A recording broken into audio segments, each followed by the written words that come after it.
It's not my dog, but you will get a lot of doggies. You can try to get a lift around the venue. Pleasure at the pleasure ground. It doesn't take away from how enjoyable it is, but hi everyone, welcome to Petworth House in Surrey. So for those of you that are new, or for those of you who have been here before, what I do is I look to give you an idea of how seasons affect these places, the time it takes you to get here, the time you get at these places, the essentials that exist in the amenities, and of course the price.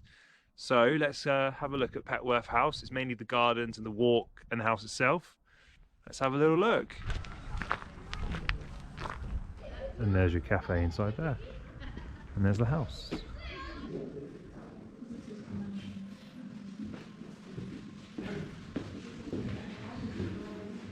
So what about seasonality? Now today it's a very cold day in the winter. We have the sun today, so everything looks a bit nicer.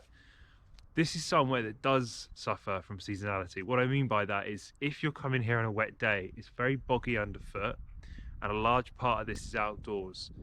So when it rains, unless it's snowing, it's going to be a more difficult day. I think, and I recommend this, you walk from one of the car parks, I think it's called the North Car Park, to the house. Now if you're doing that on a wet day, it's going to be very hard with the kind of ups and downs. So seasonality, Petworth is a factor. If it's sunny, it's beautiful, it's a nice outdoor walk, it's very open, but there isn't enough variety to help with that problem of seasonality. So watch the weather before you set off. As you can see me walking in the shadow there.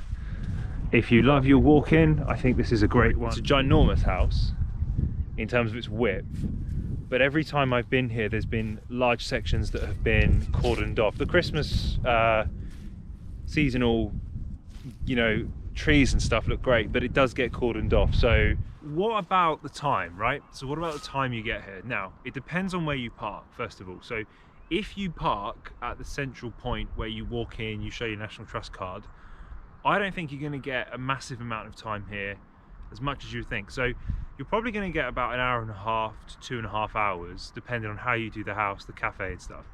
However, if you park at the other car park, the one that's open till 6, and it's not the central car park, it's the other car park, what you end up doing is you end up walking a fairly decent walk as well before the house reveals itself. So you literally walk around the corner and the house reveals itself.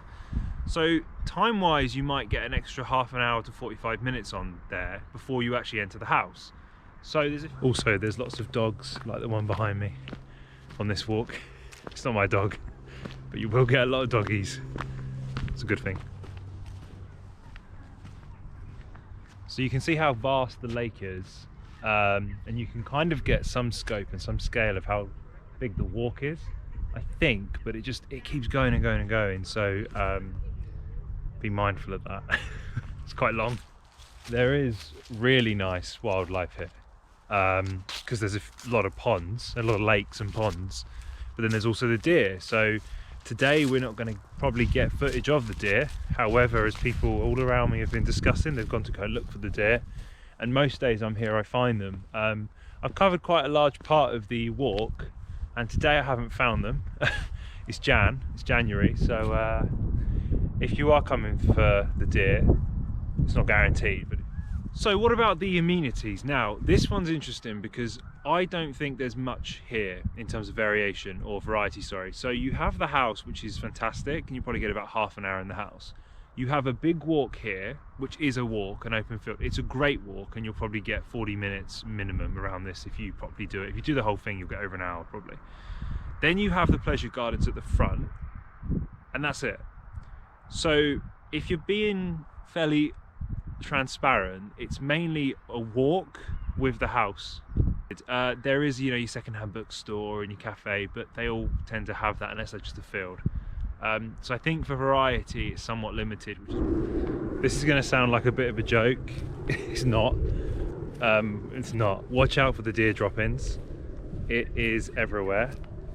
That is actually a bit of a word of caution. So if you've got kids, dogs, not sure they'll be interested, but deer drop-ins are everywhere. Quick mention on the car park: members go free, but that isn't what I want to cover. What I want to cover is how much if you're not a member. It's £4 a day. So I believe when you come to these places, especially if you park here, I know it's charged at the other one as well, the Deer one, the Deer car park, but it's £4 for the day on top. Obviously it's not perfect, so you might see, well, you can hear the cars, but you'll see the town activities. You see the car park there and you can probably hear it, but throughout areas of it you can definitely hear some of the cars, but you can see the little town. So what about the all-important price? So an adult at Petworth is £12, a child is half of that, £6, and a family ticket is £30, so 2 children, 2 adults, and that all excludes gift aid. So I'm going to move straight on to my thoughts on how that price stacks up with what you've seen today. So I think that considering it's priced to other venues around this area, I think it's a good price. I think the issue with this one is seasonality.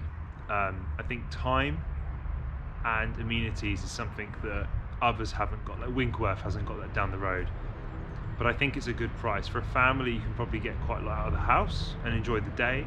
I think be mindful of the seasonality. If you like this video, then please subscribe. It helps smaller channels. And I hope to give you more content very soon.